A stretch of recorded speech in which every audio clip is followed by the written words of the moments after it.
North Carolina is on a 4-game win streak. Tarheels, 4-game win streak. Has the competition been top-notch? Maybe not. Has the execution always been cream of the crop? Likely no. But 4-game win streak is a 4-game win streak, and that is important, especially when you factor in that they might be being dragged, possibly kicking and screaming, into modern college basketball away from the court. Jim Tanner, hired as the general manager of the North Carolina Tar Heels men's basketball program. Jim Tanner is being brought in for a multitude of reasons.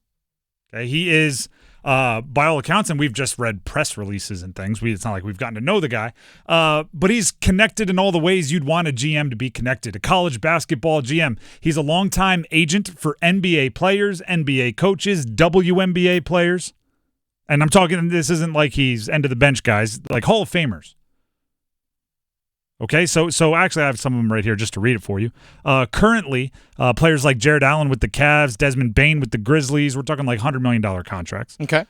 Former players I mentioned, Hall of Famers, Ray Allen, Grant Hill, Tim Duncan, Shane Battier. Heard of those guys.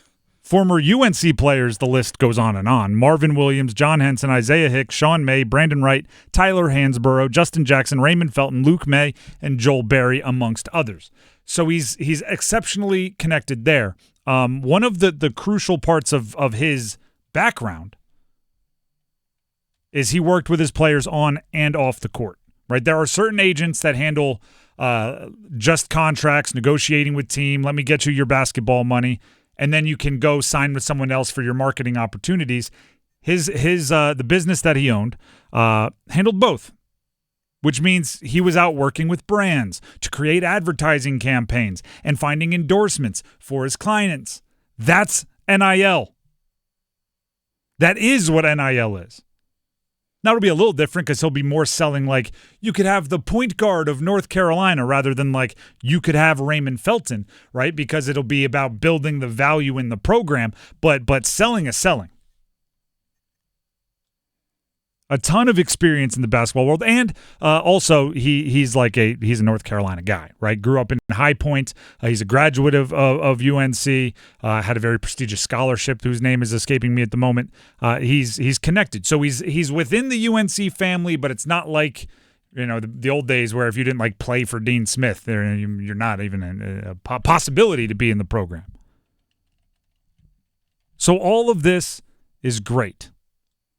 What he's brought in to do from like a job understanding standpoint, like when you show up on your first day and they give you the sheet of paper that says like duties and responsibilities, it's going to be NIL, it's going to be recruiting, it's going to be brand partnerships and everything. Like he's going to GM the team.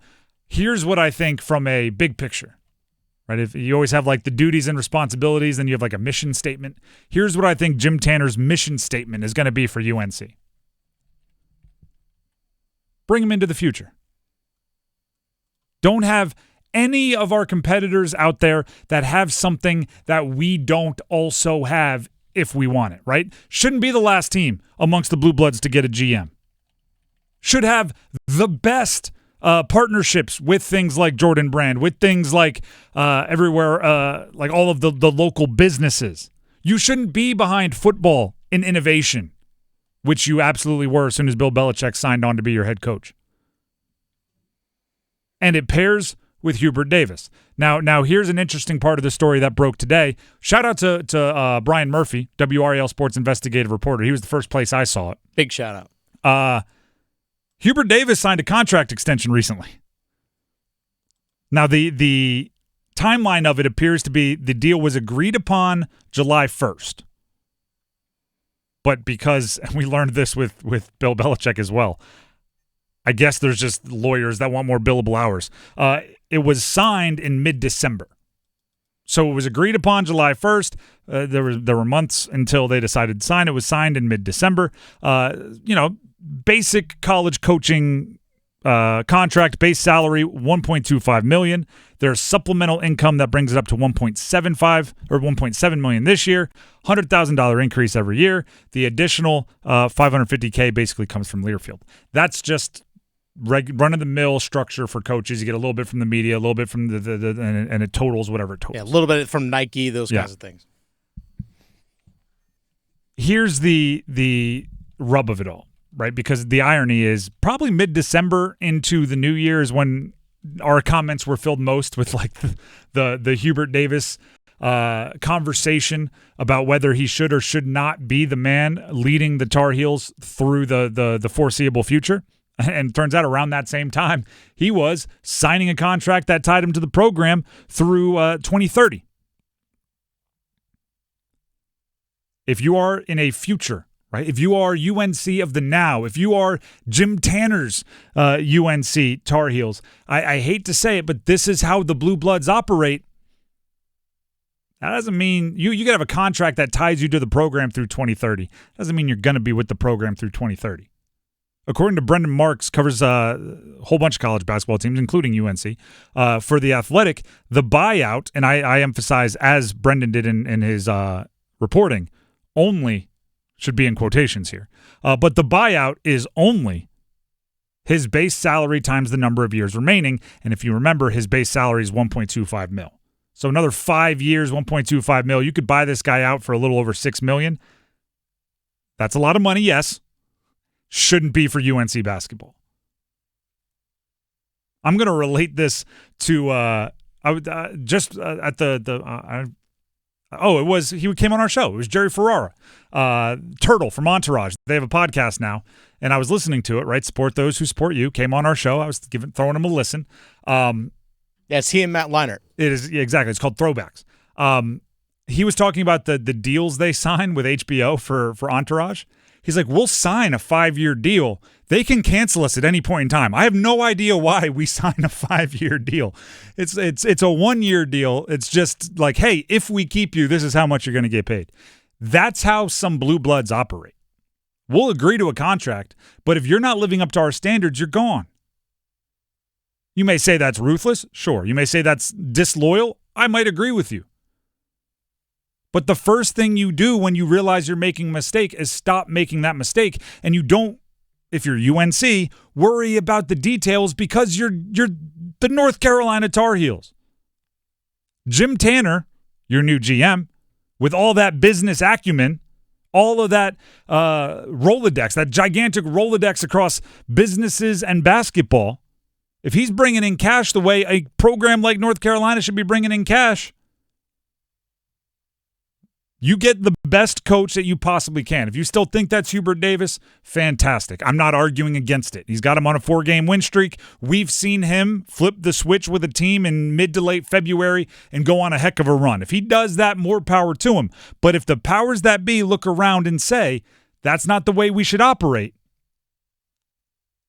the reason to keep a coach should never be money for North Carolina.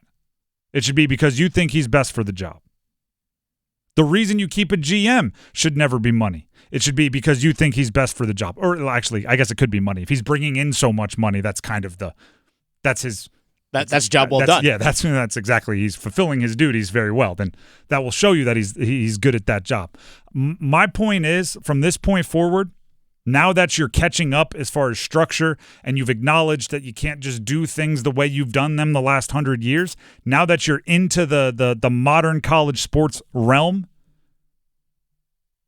your expectations as a brand like UNC should be extremely high. And if they ever drop below that threshold, you need to evaluate what you have going on.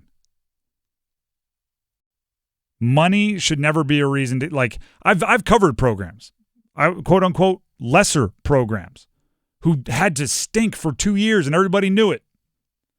This coach isn't the guy, but his buyout makes it so we can't fire him right now.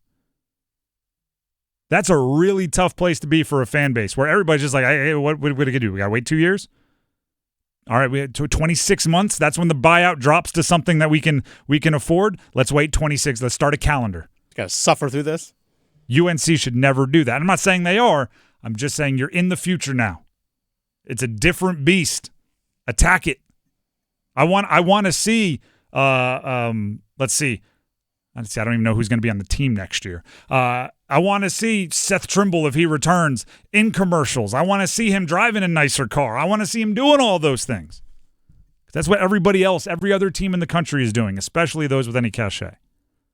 So get to it, Jim Tanner.